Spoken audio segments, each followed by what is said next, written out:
Hello everybody, Dream here, and we are back at Genshin Impact, a game that I just can't shrug off. I always take breaks from this game. I play for a Best flavor couple in of the world, months, the sweet, and I'm sweet super taste of addicted, victory. And that's and why I've never then spent I a single take more on any of 3 my to 6 months snacks. I've won off, them all fair and square. and then I come back. It's just kind of this endless cycle. But for good reason, because out of all of the negativity that this game has behind it, mostly just coming from its hardcore audience, this is one gem of a game. And I was thinking not that long ago, like what happens when we get all the regions and whatnot? Like what happens to this game? This is a live service game, and we all know when live service game dies, it's gone forever. And it would be a shame to just kill off this game. Ultimately, I believe that's what's going to happen. It would be cool if once they finished it, they just sold the game as like a standalone game, $60, $70, $80. Hell, this game, once it's done, in my opinion, would be worth $100 MSRP due to how much it's here, as long as, of course, as they get rid of the resin system. As far as the gacha mechanics, I think if you're going to charge $100 for a game, you got to get rid of that too. Not sure how you would incorporate maybe unlocking like their personal story, and you do personal story, you beat it, you unlock the characters, C6. There's definitely ways about it, but that's just dream talk. That's not really going to happen, of course. But I wanted to make a video just before 2024 hits and discuss if this game is still worth getting into. And I'm just going to say yes, 100%. Now I am playing on PlayStation 5 at the moment. It looks absolutely gorgeous. The loading times are non-existent. Let's teleport over here. Such a short loading time, and this is an area that I haven't been to in a long time. Like, look at the scale of this. Like, this is just mind-numbing to me. Like, this is such a phenomenally crafted game. And just kind of give you an idea on the map. All right, you'll start off over here, but then you'll get to Liyue. Inazuma's way down here. All these islands. Gorgeous region. Probably one of my favorite looking regions. Sumeru, the desert. And then we have Fontaine up here. And we all know that this stuff's going to get filled, right? I can't wait for this part right here to get filled in. Maybe this is all going to be ocean. I don't know. If it is, I wish they would just open it up. We'll have to see for sure. But even then, there's like layers to this, right? This is the water, and the water is so stinking awesome. Here, let's stop talking. Let's actually go to said region.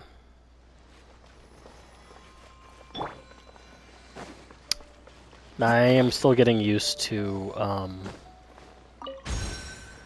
I'm still getting used to controller. I'm really bad with it. I think it's fun. I think it's a lot worse than mouse and keyboard. But as you can hear, the music is absolutely breathtaking. That's another reason why I love Genshin. Just exploring with this melody in the back. Oh. The animals. I'm gonna check out the ocean.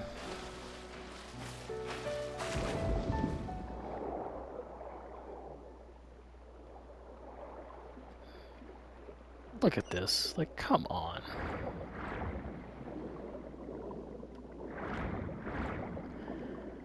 Oh my goodness. Man, I swear. Oh, I'm getting targeted by something. Oh, I got hit. Yeah. Gorgeous, gorgeous looking game. There's Fontaine. But the sense of scale that this game accomplishes is unlike any other. I gotta give it credit. Just to kind of give an idea. Oh, there's a firefly up here I'd like to try to catch. Got it. Let's see. what would be a good example? Let's head over here.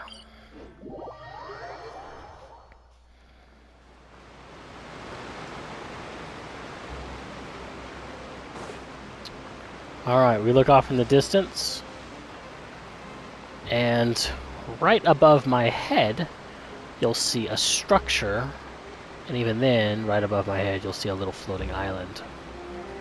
Just to kind of give an idea of what that is, the little floating island is over here.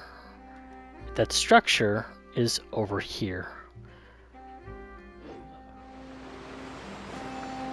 Like, that's so insane. And when this opens up, you'll be able, assuming to swim or walk or, well, you know, what have you. But that's so far away. It's so crazy, like the sense of scale. And this game just immerses you into this insanely large world Can't catch me. with just an absolute... Oh, shoot. I didn't realize it fell off. With an absolute massive amount of things to do. This is a very casual game, so you do have to accept that. There is a couple of hardcore elements in it, but for the most part, it's pretty cash, which I prefer it casual, because getting the items you need to compete in some of the more hard content, it's kind of crazy as far as like RNG drops go. Yeah, you can just go around, pick flowers, berries, whatever. Everything you pick up, get close to the edge. Everything you pick up can be used for crafting. Can't catch me.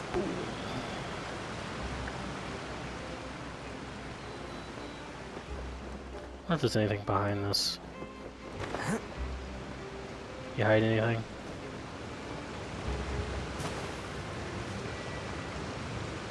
Nope. Ish not. Oh, I'm gonna drown though. This might not... Oh, I'm gonna drown. No, I'm not. I'm not gonna let myself do that. Technically, I don't think I'm in Fontaine.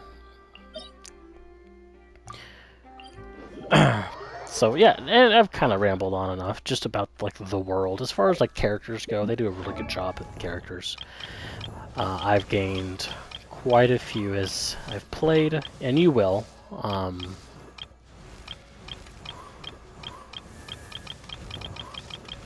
I've got a lot. Quite a bit. Combat-wise, it's one of the kind. You're not going to really play anything that has a combat like Genshin. There's a few games that come close, but when it comes to its elemental system, no, you're just not going to get there. As far as elements go, best way to show you would be up here. Elemental Residence. If we look up here on the left, unfortunately I can't really point at it, but on the top you'll see fire, and then going clockwise you'll see Anima, which is wind, Electro, which obviously electricity, then you have Dendro, which is like nature, Cryo, Geo, like rock, earth, and then Hydro, water. But as far as these elements go, a lot of them will interact with each other. For example, Cryo and Hydro, you'll freeze opponents. This is probably my safe team. This is my Geo team. Really, really strong, does really good DPS, but extremely safe. So I usually run that a lot. This is going to be an aggregate team, pretty damn good. This is a vape team. If you hit fire on water, you'll do a thing called a vape. It does 50% more damage. Super strong. And this is just my Animo team. I know it's got some fire in there, but they're mostly there for supportive capabilities. While Wanderer absolutely wrecks havoc. He does a lot of damage. Go ahead and deploy this team. I don't have him built though, because I gave it all to someone else. So I guess we'll go ahead and throw that on. As far as, weapons go, there's a sword, claymore, catalyst, which is this book, a spear, and bow. And of course, the weapons, they all have different base attack values, which scale tremendously with the way your stats work. Then you have a substat, which is different. Like this one gives you crit rate. This one gives you elemental mastery. And then, of course, each weapon will have a passive. This one says increase movement speed by 10%. When in battle, gain 8% elemental damage bonus every 4 seconds. Max 4 stacks lasts until the character falls or leaves the combat. So this is astonishingly good book for him, as it gives you crit rate, it gives you elemental damage bonus, which is huge, and then of course the movement speed's a nice little bonus too.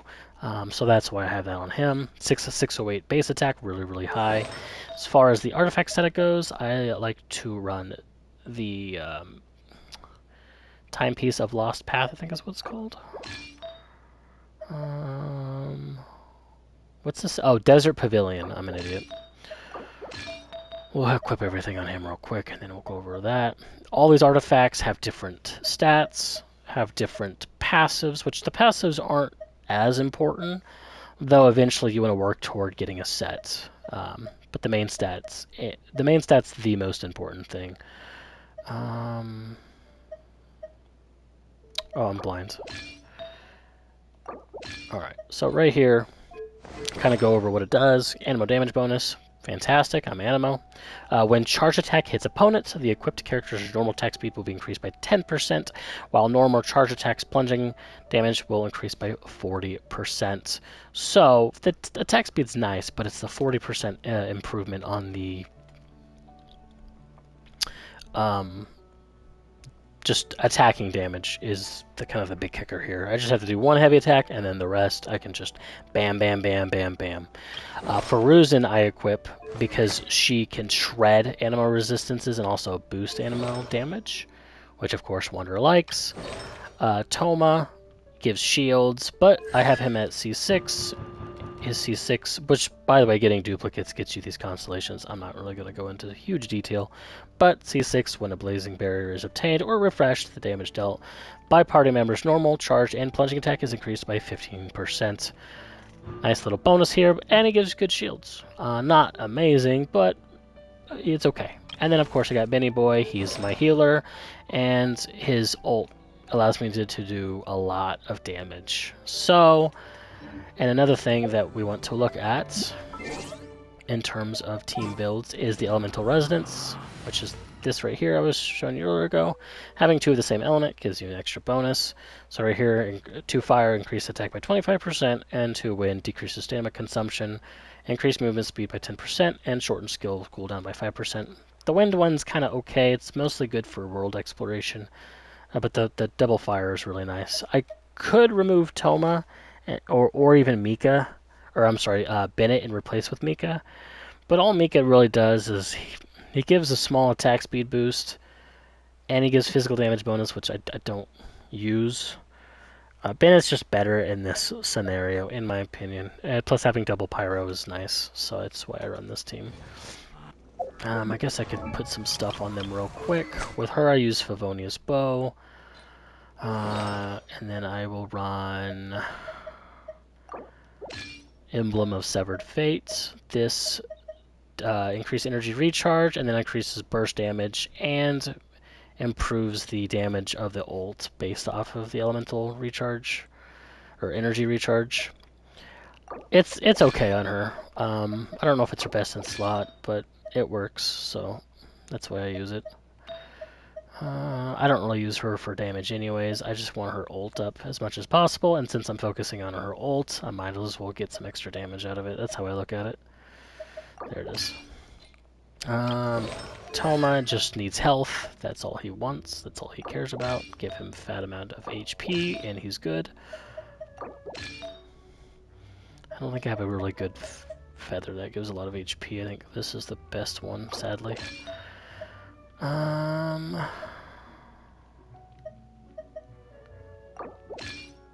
Here we go.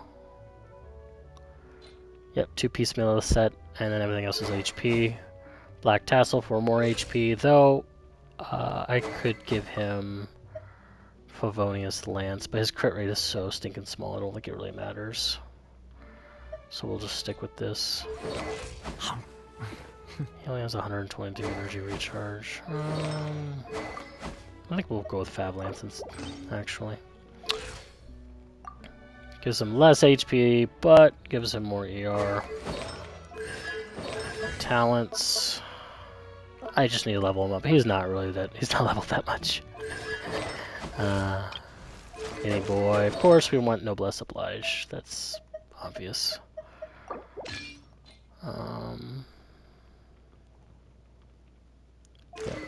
And this one has a higher damage. Okay. That's probably my favorite character in the game, as he can fly. And he's really stinking fast. Really stinking fast. So the idea with this guy is to put a shield up. Squall and fury. And then everything dies. Everything just dies. His normal attacks do 8 to 10k. It's just silly. What's this? Oh, see, like little random puzzles. I have no idea what this is. Oh. Too slow. I was kind of hoping... I mean, I can just fly with this guy. Wind rises.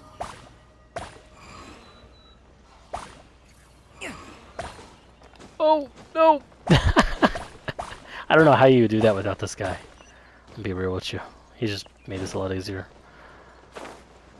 There we go. And a chest.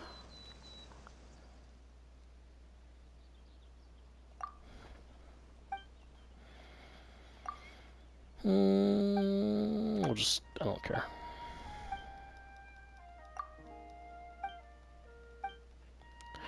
This game has a lot of dialogue. Wow, I was not expecting a bunch of this. To me, if it's not voice acted, it's not important. So that's just how I am. They need to add a skip function in this game. Spamming X kind of sucks. Okay, okay, okay, okay, okay. Jeez. Oh, he's still talking. Thanks. Thank you. Bye, salsa.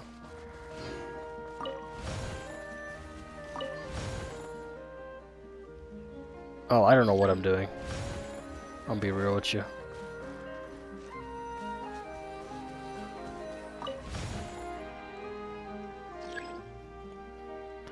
I don't know what you want. Okay. I probably would have known if I read, but that's fine. I had no idea. I thought this was just going to give me a chest, not give me a word vomit.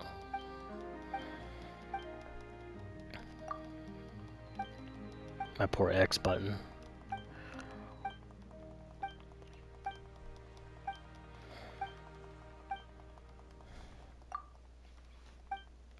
Bye.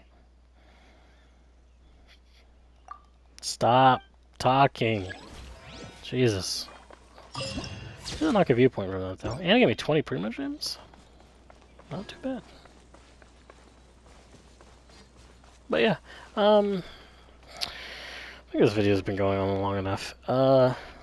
Just from a casual perspective, phenomenal game. Has some hardcore elements.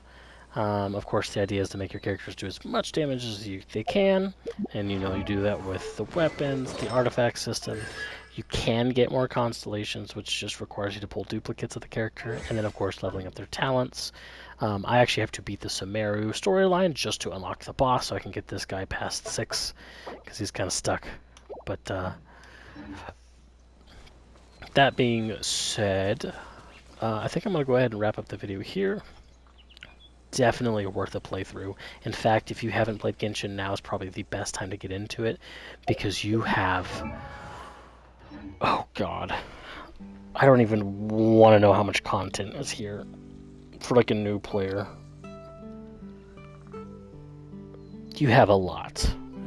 And I don't say that lightly. You have so much content to play through. Relax. You have the Mondstadt storyline, which is located over here. You have the Dragon Spine section you gotta clear, which, by the way, this is a huge mountain with multiple layers. It's not just a small little zone. It's pretty vertically inclined.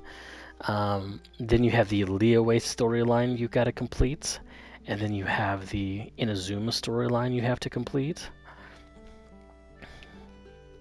And then you have the Sumeru storyline, which is the one I'm still on. It has a forest and a desert combined. And then you finally get to Fontaine. Keep in mind, you still have the chasm you've got to complete. And mind you, throughout this whole map, there are things to do. There are puzzles to find, chests to unlock. If we check out the Mondstadt area here, I've only explored 73% of this area, 71% of this, 85, I got 100% of Gilsong Hill. Dragonspine's only 63, 73, 63, 60. Like, I have a insane amount of hours in this game on this account, and I still haven't even come close to completing. I still have Chasm I haven't even finished. Like, there's so much content here. There's also... Sorry, I'm still getting used to... I still have quests I haven't even finished yet. Then I have these 5-star character story arcs I have yet to complete. Look at how many there are. And then you have these 4-star hangout events. It would take you hundreds upon hundreds upon hundreds of hours to like, people's been playing this for years, and like myself, and still haven't even completed everything in this game. So to have a game that's free, it's pretty incredible. Plus, right now they give you phenomenal free characters. They give you Xiangling. You get Lynette now. Barbara's a good healer, not including all of the Primo gems and the wishes you're going to get while playing. Now is probably the best time, and I'm kind of jealous. I would love to just erase my memory, start from scratch. A part of me thought about making a new account, and I kind of did, but there's a lot of busy work that I don't really feel like redoing again. I've already did it all. Need to exchange pleasantries. So it's I've decided against it, and plus I still have storylines I gotta complete. So it's not like I'm even close to quote unquote beating Genshin. I have so much content to go through. So yes, well worth a playthrough. You're not gonna find anything else like this. Just saying. So yeah. If you liked the video, give it a like. If you want to see Genshin Impact, my voice went out, videos, let me know in the comments below. I absolutely love this game, and I'll probably be playing this game on and off for the foreseeable future. I know this is probably one of my longest run games that I've played. Been going on since 1.1 pure freedom in this world. Of Even Genshin the wind Impact. cannot blow on So forever. yeah, I will see you guys in the next one.